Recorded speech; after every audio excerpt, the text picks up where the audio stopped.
Great. Behold, it's a sun. Now, I'd like to welcome all of you to Power Monday. It's good to have you. Power Monday is a platform through which we share knowledge and information that help us to live our dreams. Knowledge and information that help us to improve in our career, in our professional lives, and more so in business. And it's a free platform. We don't charge for people joining. It's been there for 3 years. It was started by Live Your Dream. It's a CSR initiative of Live Your Dream Enterprises Limited that does capacity development. We are very, very glad to be running this, and we are fortunate to have you people logging in almost every other Monday.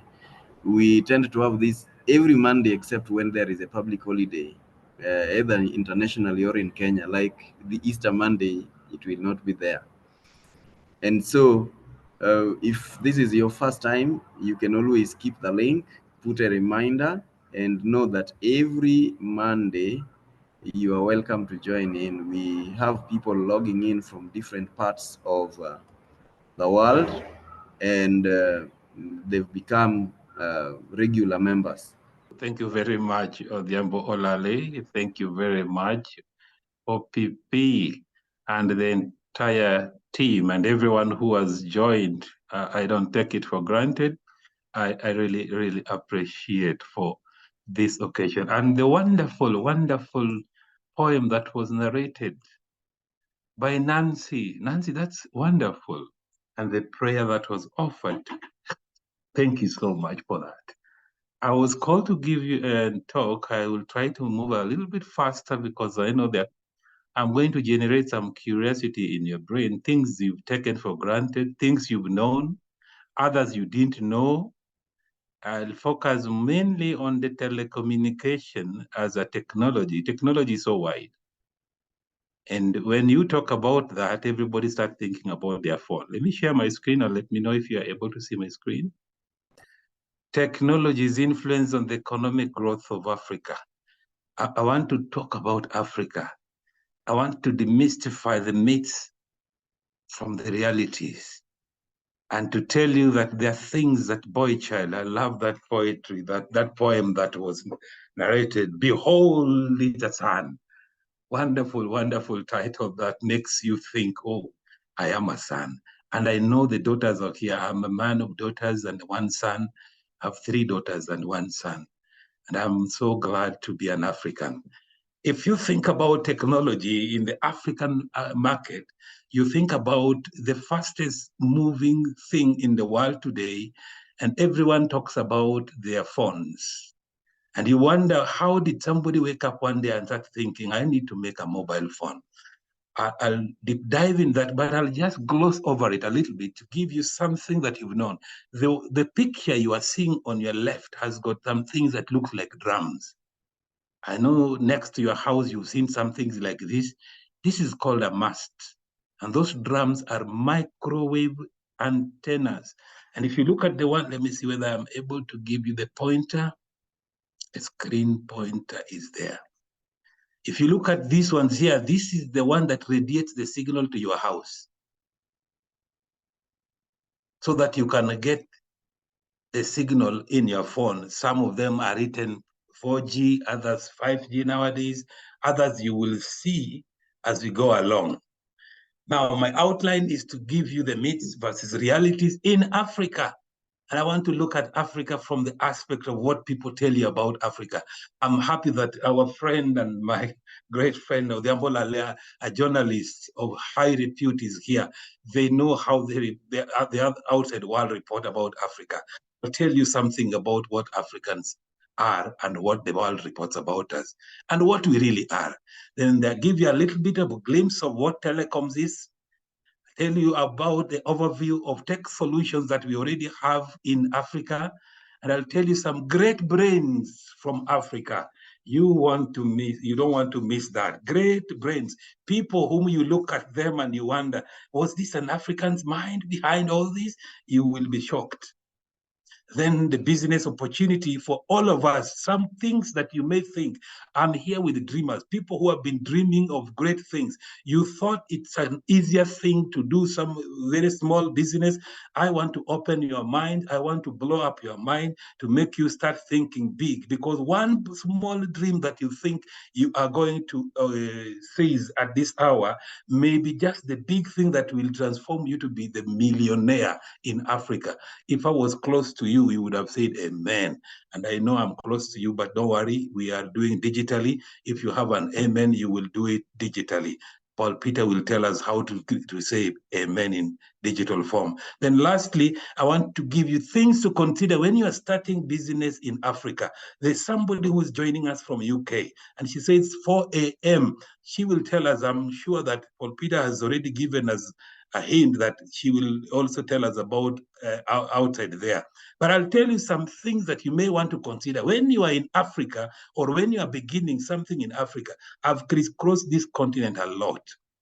I've crisscrossed from South Africa to Egypt to Nigeria, all the way to Malawi. And I know some things that are common in us, things that we may take for granted, but if I mention them, you will discover, oh, it also happens in other countries. Don't want to miss that part. Now, this is what they tell you about Africa. It's a very sad thing. A picture from Getty Images and africabusiness.com.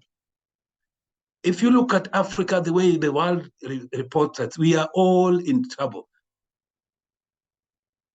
Sad, but it's a reality. Things that we go through as Africans, very sad events. People are always on the move, moving from one corner to another, and poverty level is very high in some parts of the African country. It's so sad that even the richest country, I was in Congo, DRC, one of the richest nations in terms of minerals, and the poverty level is quite high there. I was in Congo, Brazzaville, and I tell you, that country, if you look at the minerals that are there, the potential that are there, but there are great minds that you can even be shocked they came from that country. You'll see some people whom I have picked just to illustrate to you how great Africans are. The rest of the world may view us this way. The pictures in CNN and all these mega TV stations, they portray this image. They bring that reality to us that this is what you are. But there's a corner in our lives in Africa that we need to tap into. This is the Africa we have. Kampala, my second country. Uganda, you look at the Kampala city, how it looks like. Dar es Salaam, my other second country. We look in Namibia, just look at how it is. And how can you forget Accra in Ghana? Accra in Ghana. And in Ghana, the Ghanaians and their way of doing things, and Nairobi, Kenya. Look at the way Nairobi is. You may think this is not Africa, but this is the Africa. These are the buildings, yes. But if you look at the people of Africa, we like to dance, to sing, and we celebrate one another. If we are in funeral, we dance and sing. If we are having a baby is born, we dance and sing. If we are having an occasion, we dance, and that's just African for you. Those are Ghanaians.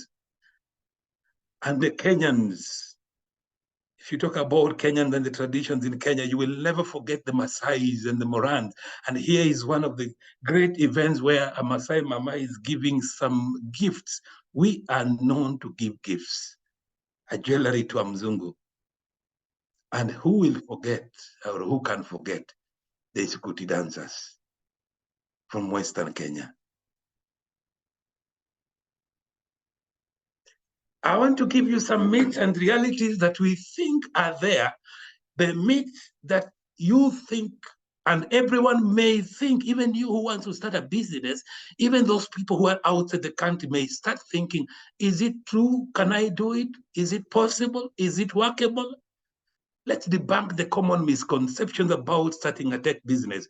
In Africa, that image was taken from, I think I put the source there. I can't remember the exact source. But what is happening in Africa is that sometimes you think that there are limited access to technology in Africa. And I have told you, I've crisscrossed this continent. That is far from the truth. Africa has a growing tech infrastructure and a widespread mobile usage across the continent, all the way from Seychelles to Togo. I can tell you for free, the internet connectivity is growing so fast. The mobile phone usage is increasing its penetration into the deep ends of this continent. The other one is investors are not interested in Africa, but the truth is that investors are increasingly coming to Africa because of the potentials of the African tech ventures. The other thing is that we may not have enough talent pools. That is not the truth, because if you look at our universities today, and I was at one of the universities last week, and I can tell you for free, the brains that are there. Young man just blew up my mind. And a young girl, she's doing electrical engineering. She is a brain and a half, a talent in the making in Africa. Africa's tech education programs are actually producing very wonderful, wonderful skilled professionals.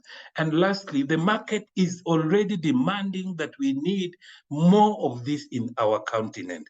There are limited demands for tech products, there are limited services in Africa. That could be the need. But the reality is there's a growing demand driven by Africa's tech savvy, the consumer base. Even you who is listening to me right now, you are listening through a tech invention, an innovation that somebody sat down and came up with.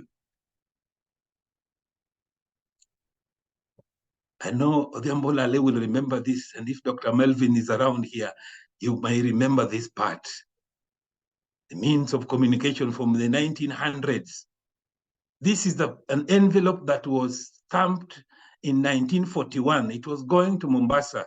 It's written via airmail, an envelope via airmail. The reason why they had to put via airmail is because there are others that they would give one individual or someone to carry a letter from Machakos all the way up to Mombasa. That's before the railway line came. So this one was marked via airmail. Some people, I'm not so sure, Paul Peter may have used these ones here, but I used it. And I know Dr. Melvin is, if he's here, he has used it also. Some of you folks, Nancy, you have never used this one, I'm suspecting. Via airmail envelopes, which are stamped like this. Nowadays, we have email, we have WhatsApp. The means of communication then was like this. Via airmail was dedicated for letters that are going to go via the air. Zile zinapanda ndege.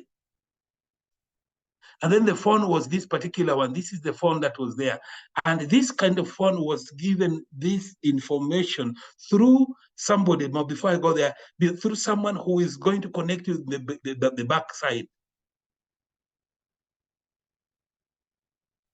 But then came the communication via satellite, and I'll deep dive a little bit on that part. When Kenya, 1970, I think it was 72, 71, thereabout, came up with the Longonot Earth Station, Mzee Jomo Kenyatta opened it.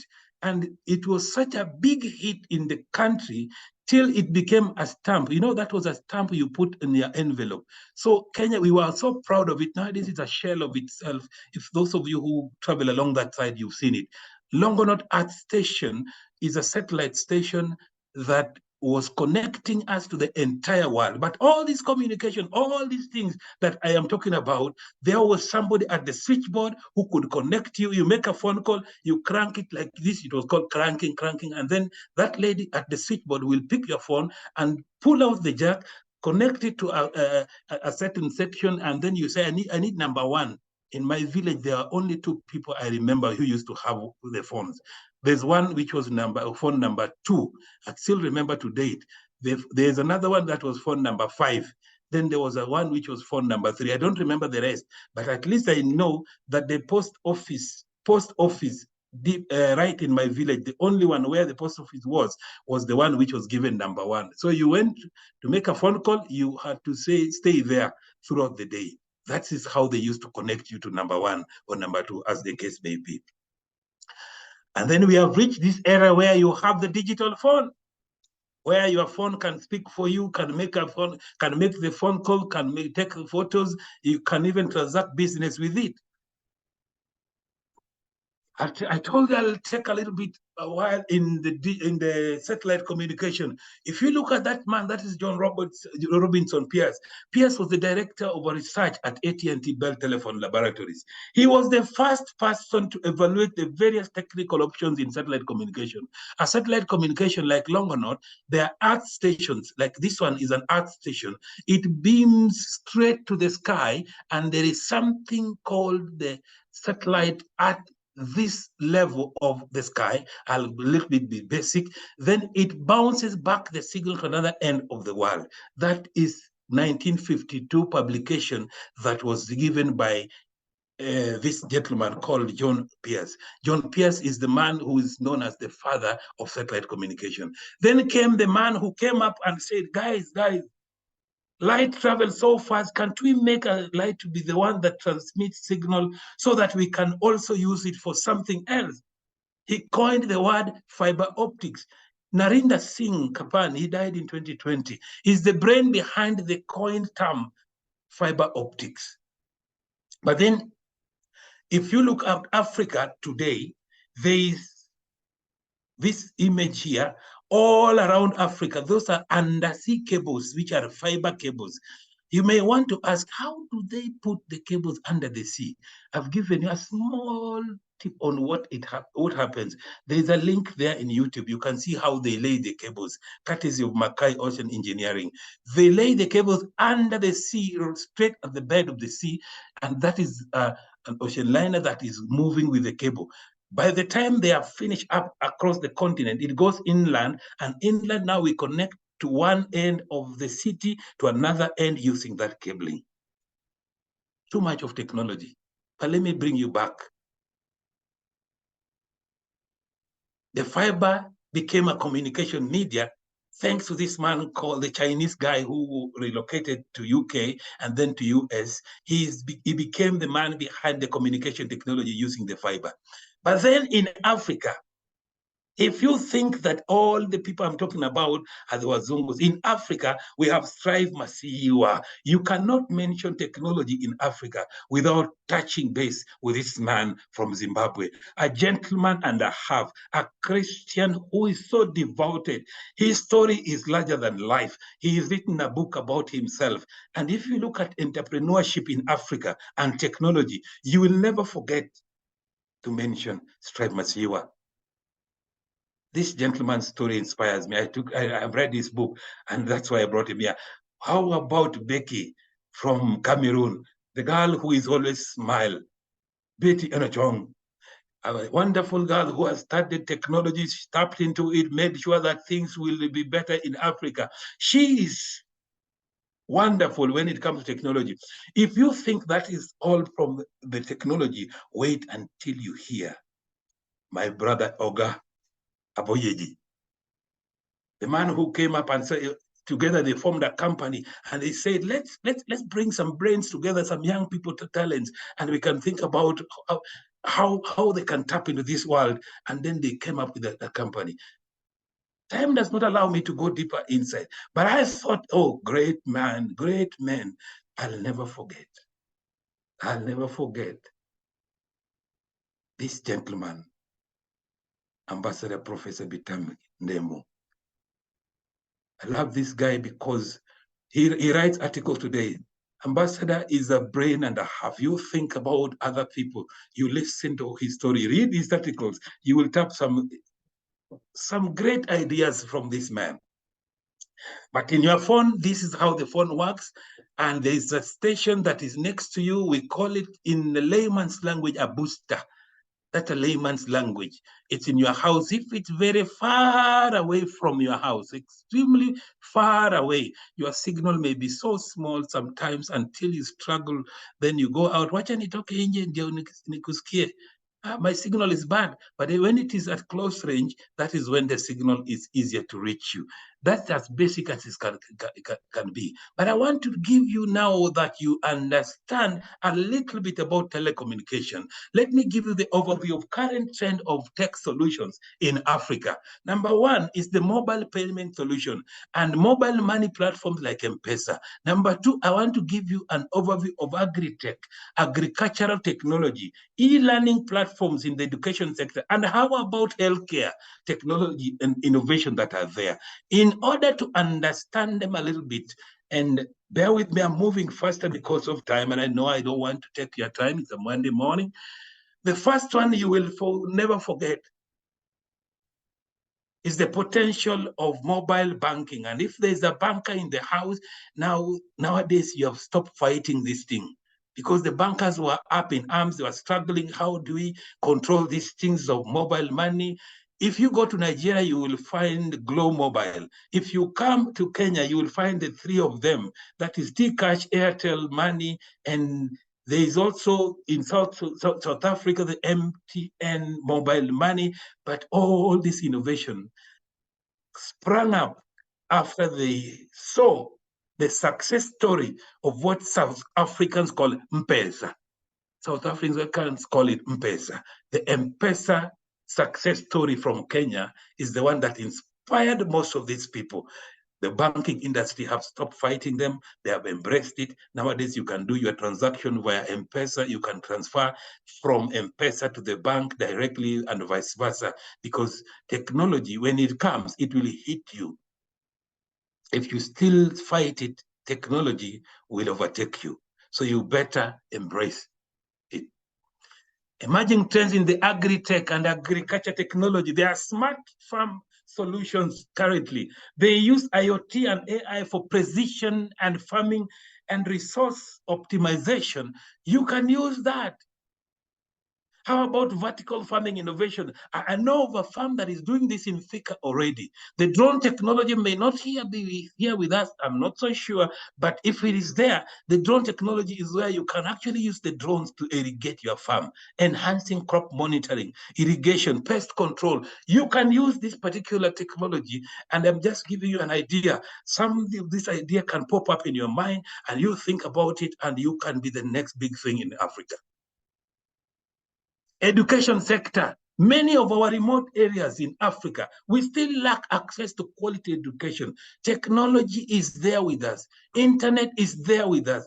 4G is already there. And yet some corners of this country, we still lack that.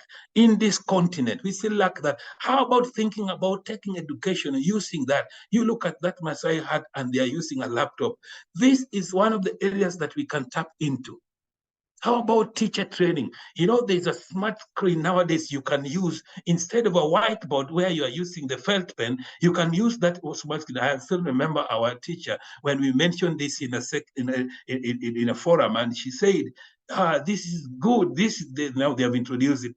This is excellent." Instead of explaining to the students how the heart beats, I have to imagine and draw for them. But here it is. I just go to the YouTube, and YouTube will bring for me the whole picture and whole narration how this works. E-learning, the teacher training is there. The content localization, nowadays you can do live streaming, and YouTube has made it possible that you can do a live streaming from any corner of the world or the earth for that matter in Africa. Talk about Africa. I remember this man in the 1950s from Congo Brazza who sang a wonderful song. The song that very few of you can still remember or may remember or identify with. This is the song of the liberty of Africa. Aye, Africa, hey, Africa, oh, liberté. I'm a singer also, if you didn't know that part. That song, the man who sang it is from Congo Brazza. He sang that song, but somehow mysteriously after that song, he was found dead in a road accident. Liberté Africa. That's in education technology. Opportunities in the healthcare technology sector. There is telemedicine where you can just sit somewhere, organize your connection with your doctor. The doctor will check for you, will tell you ni wapi unasikia uchungu, then the doctor will explain to you. After that, you can be given the medication. Telemedicine is there with us, ladies and gentlemen. Then there are medical devices that are there. Nowadays, there are phones that, I mean, they have the phones, the watches that you can put in your arm, and using that, they can also test your heartbeat rate. And using that heartbeat rate, it can send a signal to someone. I remember there's an article I read of somebody who collapsed, and the signal was broadcasted to the nearest person who is, I think a daughter, I remember. The daughter received the signal and said, hey, Kuka is fainting, his signal has come, and they found exact location where the mzee had collapsed. They took him to the hospital, courtesy of technology, because the phone and the wrist was measuring his heartbeat. He had collapsed because of heart failure, but at the time they arrived to him, at least they were quick enough to save him. Technology, ladies and gentlemen, can save a life. The health record management in hospitals, those ones who are thinking of hospitals and managing hospitals, there is the HMS, Hospital Management System, an application that does all that. By the way, there's a lady who also came up with something that manages the health system in Africa, in Kenya to be precise. Application, just walk up and say, can I do all this? Look at the problem that is around you, the challenges that is around you, and it will be something that springs in your mind about what you need to solve. I remember a friend of mine from Belgium, we had a chat with him. Oh, that great friend of mine. We had a chat with him and he told me he's coming up with an innovation, and he came up with something that I'll never forget. We worked with him on that one. He said he took it to the European Union for testing, and it won an award. By the way, I also won an award. One of these days, I will have an opportunity to explain to you, and in Middle East and Africa. But that gentleman's innovation was to to check the fuel tank. You know, this idea of having remote sites, and there's a fuel that you have, the tank is running out of fuel, you just fueled it the other day. So you're wondering, how comes they filled the tank yesterday and all of a sudden the tank is empty? What's happening? So he came up with something that you can dip inside the tank, and it sends the signal to you if the tank is fueled at the time it is fueled, and it also sends the signal to you by the time the tank is reducing. Now that is on technology side, on monitoring sites. You can also do that particular solution for you. That gentleman, we worked with him on that particular solution. I love that thing. And because of time, I'll move a little bit faster on this. Then you may ask yourself, so these other companies that are doing this, I'm just here in Kenya, or I'm here in Ghana, I'm here in Nigeria. Where can I get them? I searched in 2023 the top 10 medical device companies in the world. Because some of this, you may not necessarily be the innovator, you may partner with somebody. Abbott is number one in terms of their market value. Then there's Medtronic also. There's Johnson & Johnson and Siemens and the other companies that are there. If you had to go through, there's a link that I've given out there, proclinica.com. You will find the entire list of all these companies that are giving solutions on medical solutions. Emerging trend. Now, CCTV has got a wonderful one. This one, I love it because we were challenging ourselves with my friend from Viga. He was telling me I have this farm of mine that I can actually watch at my comfort. While I'm in Nairobi, I can see everything that is happening. He can rotate, he can talk to the gardeners, he can see every aspect. It's a 360 degrees CCTV. It is solar powered. You don't need to worry about, oh, steam imepotea. No, it's a solar powered, AI powered surveillance, artificial intelligence is the one that is revolutionizing this. If you thought about internet that revolutionized the world, AI is changing things today. You can also have the cyber security that is integrated in that, and you can look at that. Then the biometric access control, where you just put your picture there. They scan you, biometric recognition is there. You can be seen through the biometric data that was captured sometimes back. Wonderful, wonderful innovation. Ladies and gentlemen, this came up as a result of an individual thinking about it. the wonderful thing that everybody is thinking about today, and a wonderful frustration that every one of you, including all of you today. Let me come closer to the screen. Charger ya simu. I know you are struggling. Where will I charge my phone? Charger. Is there a possibility that we can have a phone that you don't need to charge? Charger ya simu. Uko na charger? Type no, niko na type C. Even nowadays, you all know type C. Then I have 5 critical things that you need to consider as I wind up. 5 critical things you need to consider when you want to open a business in Africa. Things that you may think of are so basic things in Africa. By the way, in 1974, the great boxer called Muhammad Ali, he used to ask his mother, Mom, when we go to heaven, will we find Black Africans there also? And the mother told him, yeah, why are you asking? And he said, but they only portray angels as white angels. I've never seen a black angel. And Mama said, no, my son, they are there. Muhammad Ali, one day he said, I would one day want to go to Africa and change this mindset of Africa is a dark continent. He came up with a mega event. One of the greatest events in Africa in 1974 happened in Congo, which was called by that time Zaire. He called it Rumble in the Jungle. When they came to fight in Africa, one of the things that has bogged my mind, and I came to learn about it, how did they transmit live coverage from Kinshasa? If you look at the images there, it was live covered. That is when he was practicing in the street, and the young boys in the streets of Africa in Kinshasa would come and start singing for him, Ali Bombaye, Ali Bombaye. This inspired him so much that the young man who everybody knew is going to knock him off, George Foreman, came down. The most epic event. Ali died recently. I think it was 20-something. But this is to tell you some things you need to consider about Africa. When you are thinking about Africa, the first thing I want you to remember, understand the local market. Take your time to understand the local market. And in understanding local market, we are very passionate about our food. That's injera in Ethiopia. We are very passionate about our food. So do not look at us that these are people who are eating the insects. There are folks from our culture where we eat insects. And some people are wondering, is that thing edible? We eat them, my sister.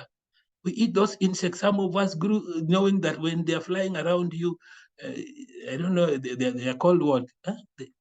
The name has just disappeared. You remind me the name in the chat. We eat them. And then you take time as you are to make a business venture. Take time. Some disappointments may be there.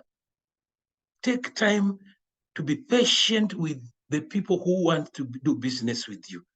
And in all aspects, and I can tell you, moving across the continent, and I believe this is not only in the continent of Africa, this is across the world, relationship and trust.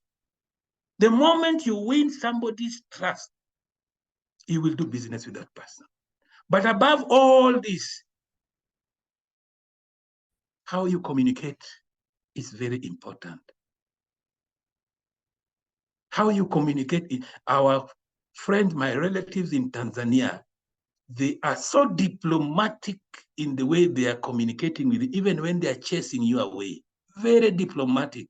Kenyans, we are told that we are a bit aggressive, but learn the language of that country where you are going, because some things are very critical for everyone, especially in the continent of Africa. We respect the elderly people. So learn to make sure that when you see an elderly person in the meeting room, give recognition for such people, because you may not know. It may not necessarily be the man who is calling the shots. but learn to respect the person so that in your communication, you understand the aspect of respecting the elderly people in the Africa. But how do I get money? Quickly, and I know this, we touch a little bit, I will get you how to get your money. I know you are saying, but all these things you are saying, how will I get money to fund such a thing? The first one is that you can have your personal saving, and this is money you've kept aside, or family are things that you have as an investment, or something that you have sold, you translate it to business. Or you can just get an angel investor, an affluent individual who invests the money in you. Somebody shared with me as a story which was shocking, and I can tell you it can happen to you. He was making a phone call in an hotel. It's one of these big hotels. How he ended up there was also another story. And then someone just overheard him and said, "Sir, excuse me." I said, "Yes. I just overheard you talking about something, and I came to Kenya to do some business. I don't know whether I can share with you my mind." And then they shared, and all of a sudden, this man gave him the finances, and today, he's one of the mega business owners in Africa.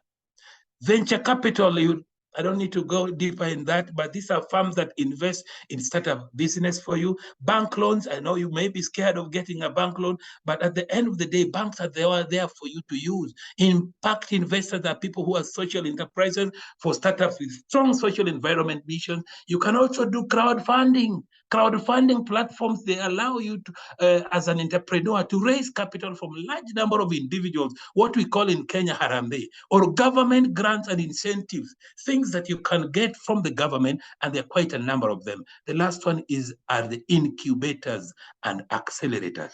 These are people who are programs that provide startups with mentorship. They can do for you resources. Live your dream. I'm not so sure your dreams will give you the finances, but they'll give you ideas.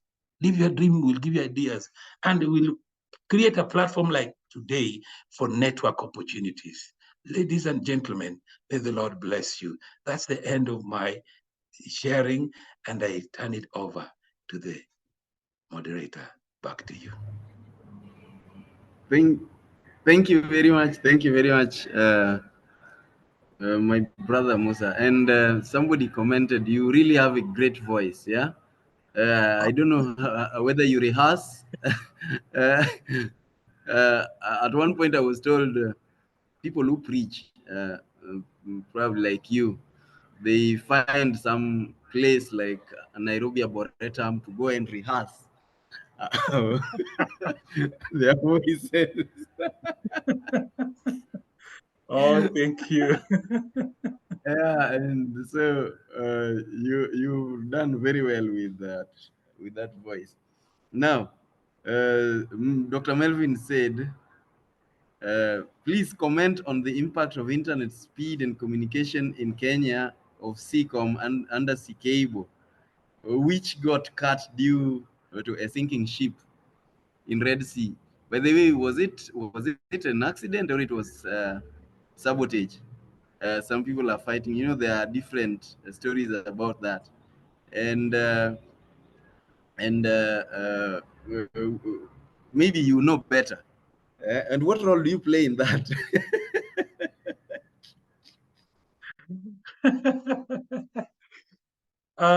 Dr. Melvin, I don't work for undersea cable team, and there are quite a number of damages that can happen in undersea, just like what can happen to you in your house. Telecommunication is made by human beings. And I'm not so sure, I'm not privy to what happened to it, but I can just speculate that there could have been a damage that was inflicted either by maybe something that was dropped there. I'm ruling out any possibility of a sabotage because accidents are there.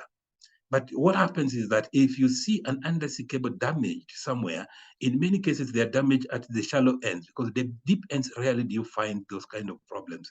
The website that I gave, which is where they're laying the cables, gives you an idea what happens when they're laying the cables. Some of the problems that come up are at the time when they're laying the cables. There's what we call the cable goes there when it is kinked like this.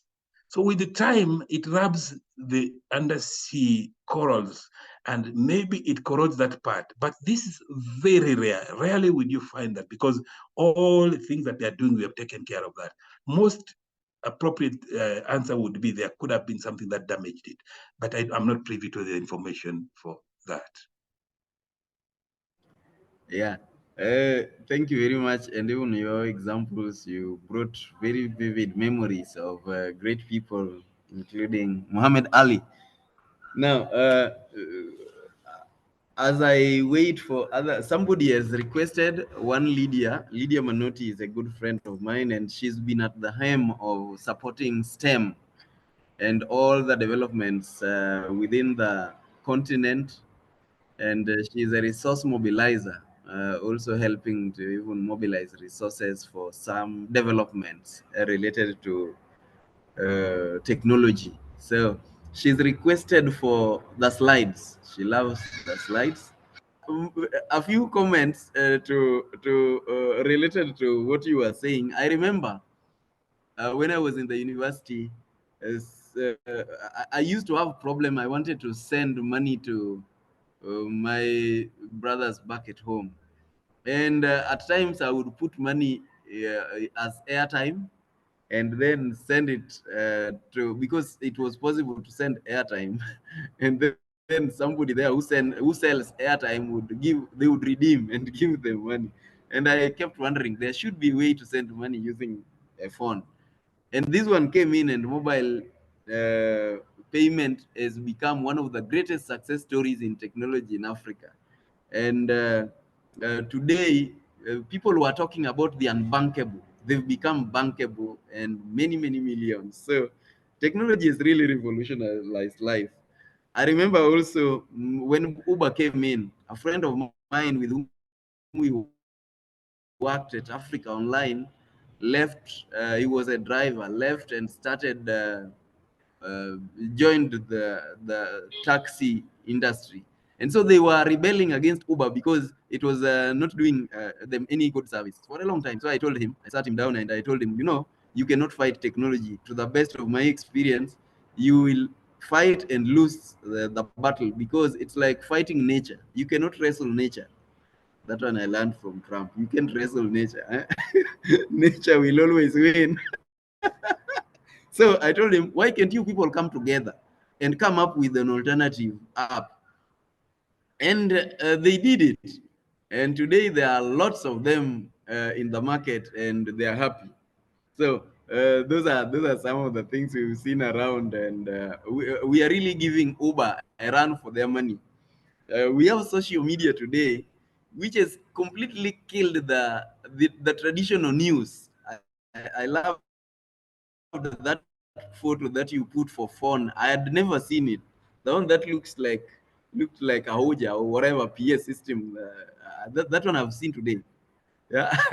But now we have everything on phone. We have the news. By the way, in the university, I thought about, at some point, all these things can be merged together. We can have television and radio and phone calls together.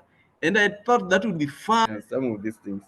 So social media is revolutionized. The other day, also in hospital industry, as you mentioned, I was seeing a friend here at Nairobi Hospital, and he was telling me he's in the insurance industry. He was telling me that today the insurance company can monitor those vitals from where they are, because they realize that some hospitals are not very straight. They can say you are in HDU or ICU for this time, you are given this. So they've been able to connect all those things, that they are able to monitor from wherever they are, so that there is very little deception. Yeah. And you also mentioned about the apps, mobile apps. Recently I was discussing with students of the University of Nairobi, and I think they've shaped the industry, the Kenyan industry, using the apps. They are building very sophisticated and fantastic apps that are changing the landscape, and making a great business out of it. I have a friend who is running an app development, a software development firm, and they are really doing well. We were in the university, we were in the choir together. I heard you also sing. Yeah, and so those things connected with me. Thank you very much. Now, somebody has said, build, buildings that have masts erected. This reminds me on the roof, like controversial one in Upper Hill next to Radisson Blue, that for CJ rejected whatever to be used by judges on health issues. I think you will get the question. How is this must thing proximity with the building or residential place an issue when it comes to health? And I think that is your field also. Yeah, A matters great as question well. that so many people have wondered about. And every time a new innovation comes, people start to speculate, people start to think on the negatives. And the negatives are so scary until you start to wonder whether you can buy in the negative. I remember when the 5G was announced, everybody started talking negatively about 5G. This thing is going to work, to mess us up. Some even say that it is the one that has brought the coronavirus. So every technology that you see will be fought by the counter narratives, which are in many cases, actually, in my research, it has proved that it is a fallacy. Whenever you see, whenever you see a mast in the building premises, there is a tolerance clearance that the CAK has given the people erecting the masts. And not just the CAK, the Communications Authority of Kenya has given that clearance, but also the health industry have been given the standards and the data that supports that the radiation from that mast has got no effect at all. Let me give you a quick one for you to understand the concept. If you take your food inside the microwave, inside your microwave in your house, and you lock that microwave door, and you press the 30 seconds. By the time the 30 seconds are over, that food is already hot. Now, what happens is that the microwave signal is concentrated inside that vacuum place, quote unquote. But then at the time now it bakes up that the concentration level is so high that the signal has got no other place to go to. It has to go inside the particles of your food. Now, when you talk about the radiation from the tower masts, it is not concentrated inside a certain room where there is no exit for the signal. So, ladies and gentlemen, brothers and sisters, you are very safe. I can tell you for free, you are very safe. Others were even giving you. I remember when the mobile phone started coming up, there was a screen that you would put a plastic on the screen of your phone, and then it is written anti-radiation to help you from cancer. It disappeared because the people who studied it was taken to the lab, and it is far from it. The danger is overusing anything is always a dangerous thing. I hope I've done that. But I saw another one from Melvin, if you don't mind, OPP. Thank you very much. Thank you. Part of what I studied is waves and optics, and generally communication using these. And to the best of my knowledge,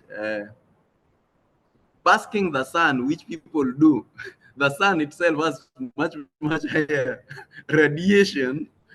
Some of us bask the fire. Has much higher radiation than what we are talking about the mass. The other day, I had an experience in our estate, people up in arms about masks, and I was wondering who is peddling these rumors. It made me to even go and do more research, and the electromagnetic spectrum and all these other technologies. It is all just that rumor and fear mongering. Thank you very much. I think we are out of time. You will probably share with us those slides, and then I will share with Lydia and some other people who want. I will call Dr. Melvin to give us a vote of thanks, and then we can close. Melvin?